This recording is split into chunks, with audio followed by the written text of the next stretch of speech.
سورۃ التغابن پارہ نمبر 28۔ نحمدہ و نصلی علی رسولہ الکریم، اما بعد، اعوذ باللہ من الشیطان الرجیم، بسم اللہ الرحمن الرحیم۔ یسبح للہ ما فی السماوات و ما فی الارض، لہ الملک و لہ الحمد وہو علی کل شیء قدیر۔ صدق اللہ العظیم۔ یہ سورہ تغابن ہے، مدنی صورت ہجرت کے بعد نازل ہوئی ہے، اور ترتیب نزولی کے اعتبار سے یہ 109 نمبر پر ہے، اور قرآن مجید کی جو موجودہ ترتیب ہے توقیفی، اس میں 64 نمبر ہے، 2 رکوع ہیں اور 18 آیات ہیں۔ اس کا سورہ منافقون کے ساتھ ربط یہ ہے کہ سورہ منافقون میں بھی 2 طرح کے منافقوں کا تذکرہ تھا، ایک اعتقادی اور دوسرے عملی، اور یہاں بھی تقریباً انہی کا تذکرہ ہے۔ اور دوسرا یہ ہے کہ سورہ منافقون میں آخر میں فرمایا کہ تم جو اللہ تعالیٰ نے تمہیں مال دیا ہے اس میں سے اللہ کے راستے میں خرچ کرو، اللہ کے لیے اپنا مال خرچ کرو اس سے پہلے کہ موت آ جائے، اور پھر تم تمنا کرو کہ ہمیں مہلت مل جائے، اس وقت مہلت نہیں ملتی۔ اور یہاں فرمایا کہ جو اللہ تعالیٰ نے تمہیں مال دیا ہے، اگر وہ تمہارا اپنا ہے، تم اس کو اپنا بھی سمجھتے ہو، تو پھر بھی اس کو بطور قرض حسنہ کے اللہ کے راستے میں خرچ کر دو، اللہ تبارک و تعالیٰ پھر قیامت میں تمہیں اس کا بڑا بدلہ عطا کرے گا۔ اور اس سورہ مبارکہ کا نام سورہ تغابن اس لیے ہے کہ اس کے آیت نمبر 9 میں لفظ تغابن ہے، جو قیامت کے ناموں میں سے ایک نام ہے، جس کی تفصیل وہیں آ جائے گی۔ اور اس کا مختصر خلاصہ یہ ہے کہ شروع میں ابتدا میں اللہ تبارک و تعالیٰ کی تسبیح و تحمید ہے، پھر آگے اللہ تعالیٰ کی توحید کا تذکرہ ہے، اور اسی طریقے سے پھر آگے یعنی اللہ تبارک و تعالیٰ نے اس بات کو بیان کیا ہے کہ سب چیزوں کا خالق تو اللہ ہے۔ چاہیے تو یہ تھا کہ سارے کے سارے اللہ کی عبادت کرنے والے بن جاتے، لیکن لوگ پھر بھی جو ہے وہ منقسم ہو گئے اس معاملے میں بھی، کچھ نے اللہ تعالیٰ کو مانا، کچھ نے نہ مانا۔ اور پھر آگے کچھ منافقین کے حوالے ہیں، پھر قیامت میں 2 گروہوں کا تذکرہ ہے، اور اسی طریقے سے پھر اس سورہ مبارکہ کا جو آخر ہے اس میں پھر مزید جو ہے نا وہ ایمان حکم دیا کہ تم اللہ پر اور اللہ کے رسول پر اور اللہ کے قرآن پر ایمان لاؤ اور اس پر عمل کرو۔ اور پھر آگے جو نفاق کی کچھ وجوہات ہیں جن کی وجہ سے انسان میں نفاق پیدا ہوتا ہے، اس سے باخبر کیا، خاص طور پہ مال و اولاد کے بارے میں فرمایا کہ ان سے باخبر رہو، وہ تمہارے دشمن ہیں۔ اب سب سے پہلی آیت یسبح للہ ما فی السماوات، کہ اللہ تعالیٰ فرماتے ہیں کہ اللہ کی پاکی بیان کرتی ہے ہر وہ چیز جو آسمانوں میں ہے اور زمینوں میں ہے۔ تو اس پاکی بیان کرنے سے مراد 2 چیزیں، ایک تو یہ کہ یعنی اپنی زبان مقال، جو اللہ تعالیٰ نے ہر چیز کو زبان عطا کی ہے، شعور عطا کیا، اس کے مطابق ہر چیز اللہ تبارک و تعالیٰ کی تسبیح بیان فرماتی ہے۔ دوسرے مقام پر اللہ تعالیٰ ارشاد فرماتے ہیں وَإِن مِّن شَيْءٍ إِلَّا يُسَبِّحُ بِحَمْدِهِ وَلَٰكِن لَّا تَفْقَهُونَ تَسْبِيحَهُمْ، ساری چیزیں اللہ کی پاکی بیان کرتی ہے لیکن تم سمجھتے نہیں۔ یہاں تک کہ اللہ تعالیٰ نے پہاڑوں میں بھی شعور رکھا ہے، اللہ تعالیٰ خود پہاڑوں کے بارے میں ارشاد فرماتے ہیں لَوْ أَنزَلْنَا هَٰذَا الْقُرْآنَ عَلَىٰ جَبَلٍ لَّرَأَيْتَهُ خَاشِعًا مُّتَصَدِّعًا مِّن خَشْيَةِ اللَّهِ، اگر ہم پہاڑوں پہ جو اس سے اپنی عمارت کو نازل کرتے ہیں تو وہ پھٹ جاتے اور اللہ تبارک و تعالیٰ کے ڈر سے دب جاتے۔ اور زمین و آسمان کے بارے میں فرمایا نا کہ اِنَّا عَرَضْنَا الْأَمَانَةَ عَلَى السَّمَاوَاتِ وَالْأَرْضِ وَالْجِبَالِ، ہم نے اس امانت کو، یہ جو اعمال والی یعنی جو یعنی مکلف ہونے والی جو امانت ہے، اس کو ہم نے آسمانوں پہ پیش کیا، زمینوں پہ پیش کیا، پہاڑوں پہ پیش کیا، سب نے انکار کر دیا، وہ ڈر گئے کہ ہم نے تو ڈرنا اور اسی طرح انکار کرنا یہ شعور کی علامت ہے۔ تو وہ اللہ تعالیٰ نے ہر چیز کو شعور دیا ہے اور اس کے مطابق وہ اللہ تبارک و تعالیٰ کی پاکی بیان کرتے ہیں۔ اور پھر دوسرا یہ ہے کہ ہر چیز جو ہے نا وہ اپنی زبان حال، اپنی حالت سے اللہ تعالیٰ کی وحدانیت پہ دلالت کرتی ہے۔ تو یہاں پر بھی یہ جو یسبح ہو، یہ سبحہ مسبحات میں یہ آخری صورت ہے، اس میں بھی مضارع کا صیغہ استعمال کیا ہے کیونکہ یہ بھی دوام اور استمرار پہ دلالت کرتا ہے۔ مطلب یہ ہے کہ بار بار، ہر وقت، ہر آن گھڑی اللہ تبارک و تعالیٰ کی تعریفیں کرتی ہیں وہ تمام مخلوقات، فی السماوات جو آسمانوں میں ہے، وما فی الارض جو زمینوں میں ہے، یعنی کائنات کی ہر چیز یہ اللہ کی تعریف کرتی ہے۔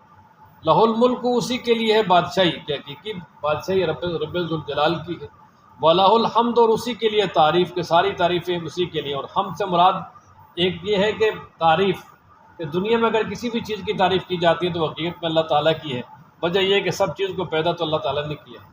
مثلاً اگر کوئی آدمی کسی مکان کی تعریف کرتا ہے، یار اس کو بڑا خوبصورت بنایا، تو اصل میں وہ معمار کی تعریف ہے، بنانے والے کی۔ تو کائنات میں کسی بھی چیز کی اگر تعریف کی جائے گی تو حقیقت میں اللہ تعالیٰ کی ہوگی۔ اور دوسرا ولا الحمد سے مراد صفات حمیدہ ہے، کہ جتنی بھی عمدہ اور اعلیٰ صفات ہیں وہ ساری کی ساری اللہ کے لیے۔ وَهُوَ عَلَىٰ كُلِّ شَيْءٍ قدیر، فرمایا وہ ہر چیز پر قادر ہے۔ هُوَ الَّذِي خَلَقَكُمْ، اچھا یہ اللہ تعالیٰ نے اپنی توحید پہ ایک دلیل بیان فرمائی کہ هُوَ الَّذِي، وہی اللہ ہے، خَلَقَكُمْ، جس نے تم کو پیدا کیا، کہ وہی تمہارا خالق ہے۔ تو ظاہر ہے جب خالق ہے تو پھر عبادت بھی اسی کو ہونی چاہیے، لیکن ساتھ ہی شکوہ کیا، فرمایا فَمِنْكُمْ کافر، تم میں سے کچھ وہ ہیں جو کافر ہو گئے، انہوں نے اللہ کی عبادت سے اللہ تبارک و تعالیٰ کو ایک معنی سے انکار کر دیا۔ وَمِنْكُمْ مومن، اور تم میں سے کچھ جو ہیں وہ مومن ہیں کہ اللہ تبارک و تعالیٰ پر ایمان لے، اللہ کی مان لی، اور اللہ کو بھی مان لیا، اللہ کی بھی مان لی، اور اللہ کو وحدہ لا شریک مان لیا۔ تو اب ہونا تو یہ چاہیے تھا کہ جب خالق سب کا اللہ تعالیٰ ہی ہے تو پھر سارے کے سارے اللہ کی عبادت کرتے، اللہ کو ایک مانتے، لیکن پھر بھی دنیا کے بہت سارے حصے نہیں مانتے۔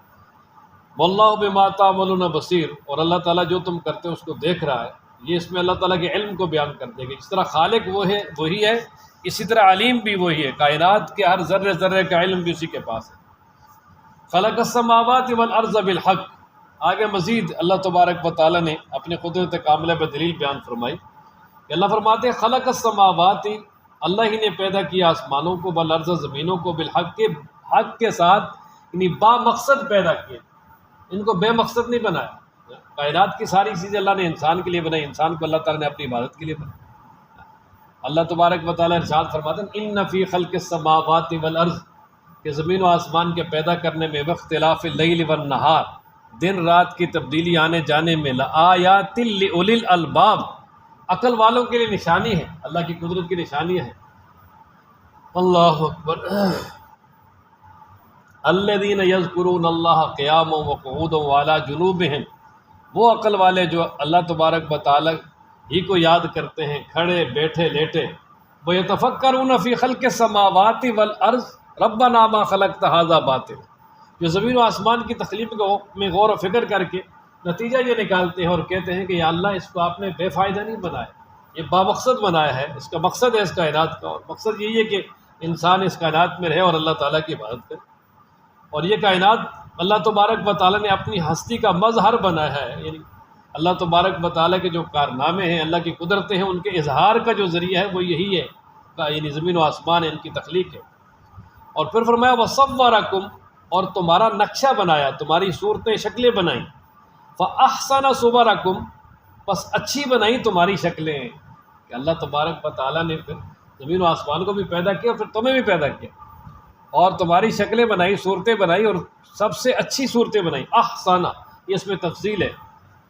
اس میں تفضیل ہے، فضیلت، کہ اللہ تبارک و تعالیٰ نے تمہاری جو شکلیں صورتیں ہیں وہ تمام مخلوقات سے زیادہ اچھی اور عمدہ بنائی ہیں۔ اللہ تعالیٰ دوسرے مقام پر ارشاد فرماتے ہیں کہ لَقَدْ خَلَقْنَا الْإِنسَانَ فِي أَحْسَنِ تَقْوِيمٍ، کہ ہم نے انسان کو بڑی خوبصورت جو ہے نا وہ شکل و صورت اور خوبصورت ڈھانچے میں پیدا کیا۔ اور اسی طرح اللہ تعالیٰ ارشاد فرماتے ہیں یا ایھا الانسان ما غرک بربک الکریم، اے انسان تجھے تیرے کریم رب کے بارے میں کس چیز نے دھوکے میں ڈال دیا؟ الذی خلقک فسواک فعدلک، وہ جس نے تجھے بالکل برابر مناسب خوبصورت بنایا، فی ای صورت ما شاء رکبک،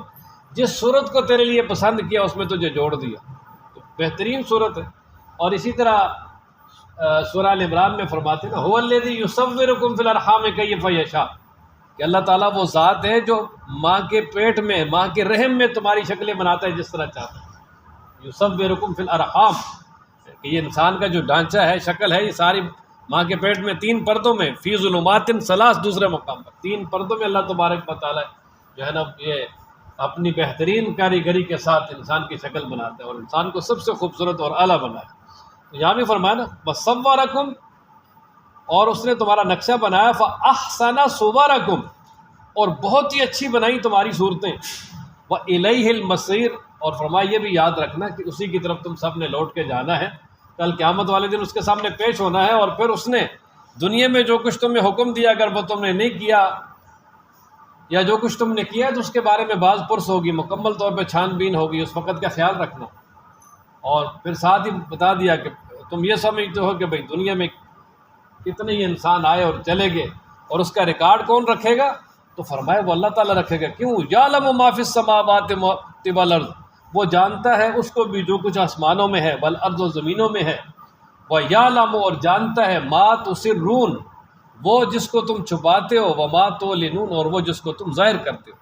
فرمایا جن کاموں کو تم چھپا کے کرتے ہو انتہائی چھپ کر، فرمایا وہ بھی اللہ تعالیٰ کو معلوم ہے، جن کو تم ظاہراً کرتے ہو وہ بھی معلوم ہے۔ ظاہر پوشیدہ یہ انسان کے اعتبار سے ہے، اللہ کے اعتبار سے سب کچھ برابر ہے، اللہ کے اعتبار سے تو کوئی چیز پوشیدہ ہی نہیں۔ ان اللہ لا یخفی علیہ شیء فی الارض ولا فی السماء، اللہ تبارک و تعالیٰ وہ ذات ہے کہ جس پر کوئی چیز پوشیدہ ہے ہی نہیں، نہ آسمانوں میں نہ زمینوں میں۔ واللہ علیم بذات الصدور، اللہ تبارک و تعالیٰ جو جاننے والا ہے سینوں کے بھیدوں کو، بذات الصدور، صدور صدر کی جمع ہے، سینہ، دلوں کے جو بھید اور راز ہیں جو انسان کسی کو نہیں بتاتا، کسی کے سامنے ظاہر بھی نہیں کرتا، اللہ تعالیٰ تو فرمایا ان کو بھی جانتے۔ الم یاتکم نبأ الذین، اچھا اب یہ نبی پاک صلی اللہ علیہ وسلم کے دور کے اور قیامت تک آنے والے جو سرکش ہیں